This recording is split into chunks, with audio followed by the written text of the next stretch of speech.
Добрый день, уважаемые члены жюри и участники конференции. Меня зовут Прокопьев Виктор. Я ученик 9 класса МБУ Сангарская гимназия Республики Саха-Якутия. Предлагаю к вашему вниманию нашу исследовательскую работу на тему «Некоторые способы снижения скорости возгорания органических строительных материалов». Пожар – это неуправляемое, несанкционированное горение веществ, материалов и газовоздушных смесей вне специального очага, приносящее значительный материальный ущерб и, что самое главное, гибель людей. Ежегодно в нашей стране регистрируется около 150 тысяч пожаров, из которых 70% происходит в жилых домах. Умирает около 10 тысяч человек в год. Таким образом, вопрос о пожарной безопасности был актуален всегда.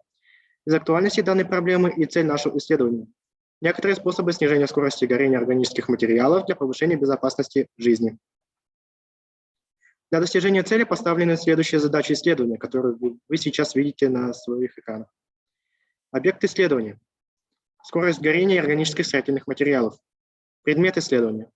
Поиск ингибиторов скорости горения при пожаре деревянных конструкций. Методы исследования. Теоретический анализ литературы по данной проблеме. Экспериментальная часть. Анализ и синтез полученных результатов. Практическая значимость данных исследований состоит в том, что данные, полученные в ходе исследования, возможно, будут началом поиска методов по снижению скорости горения органических строительных материалов, а также правильных профилактических мер, связанных с опасностью возникновения пожара. Среди органических строительных материалов древесина является уникальным природным материалом широкого спектра пользования в хозяйственной деятельности. В Якутии основу строительных материалов составляет древесина, в основном сосна. Древесина человеком используется для строительства жилья, изготовления мебели и как источник тепла. При пожаре температура достигает 800 градусов по Цельсию. Это и есть. Пожар делится на несколько зон. Зона горения, на зону теплового воздействия, на зону токсичности и на зону задымления. При пожаре увеличивается температура. И чем выше температура пожара, тем выше его характеристика, такие как ускорение и распространение. Поиск снижения температуры и скорости возгорания привела нас к следующим результатам. Нами было проведено 48 огневых испытаний. Как ингибитор скорости возгорания мы использовали мочевину и обойный клей. Мочевина способствует снижению возгорания, но в чистом виде при определенной температуре может гореть. То же самое с КМЦ. При соединении с древесиной мочевина соединяется с лигнином и приводит к ингибированию процесса горения. Чаще всего в квартирах на деревянных конструкциях клеятся обои, поэтому мы начали именно с них. Бумага горит хорошо, но обработанная с мочевиной снижает скорость возгорания, и сам процесс горения замедляется. То же самое с древесиной. К вашему вниманию видео.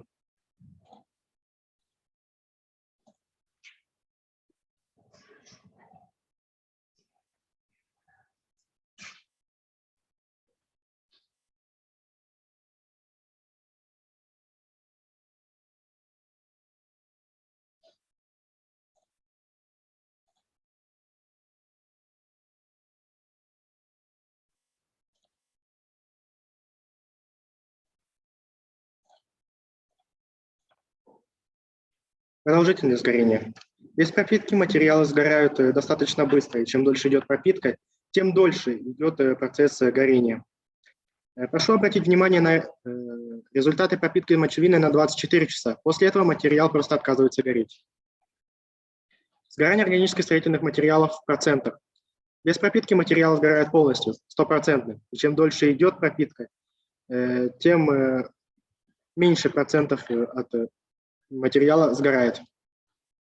Далее мы переходим ко второму ингибитору, КМЦ или же клею ПВА.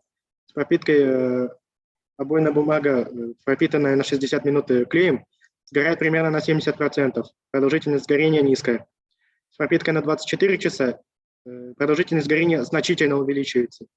Процент возгорания уменьшается. И с пропиткой на 48 часов материал просто отказывается гореть. Также мы решили соединить мочевину и КМЦ и сравнить их совместные действия и их действия по отдельности. Как мы видим, процент сгорания обойной бумаги с мочевиной и КМЦ достаточно ниже, чем по отдельности. Это хорошо видно на результатах с пропиткой на 48 часов.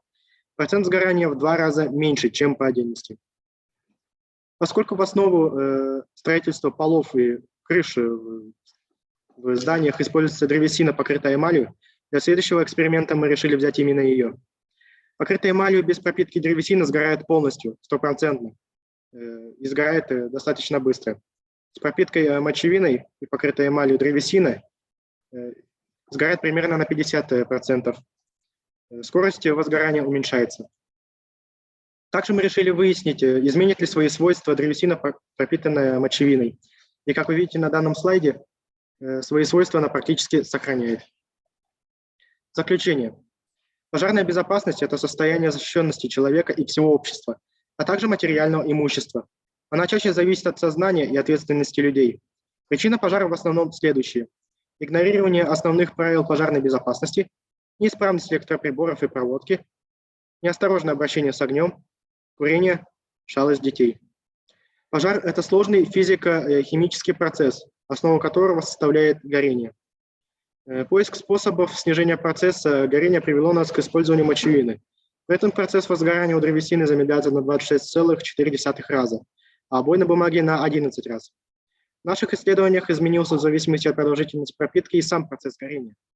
При обработке на 48 часов горение сокращается, и время такое же, как и при без пропитки. Но интенсивность в первом случае хорошая, а при втором случае пламя небольшой, интенсивность очень слабая. Далее без пропитки материалы сгорали полностью, с пропиткой материалы сохранялись. Вывод. Мочевина – ингибитор процесса горения и замедляет процесс горения древесины на 26,4 раза, что дает возможность тушить пожар и эвакуировать людей. Исследование древесины до пропитки и после показало, что древесина свои свойства сохраняет. Следующее наше испытание с КМЦ и по отдельности с мочевиной. Опыты показали, что процесс возгорания замедляется на 24 раза. В зависимости от продолжительности пропитки горение обойного материала замедляется при пропитке на 48 часов. Материал практически не горит, он оставляет желтые пятна и увеличивается зона задымления. Вывод. КМЦ также является ингибитором. При соединении с мочевиной эффект увеличивается на 2%. Данные опыты показали, что при соединении смеси мочевины и КМЦ снижается и зона горения до 20%, что дает эффективно и быстро тушить пожар. На этом у меня все. Спасибо за внимание.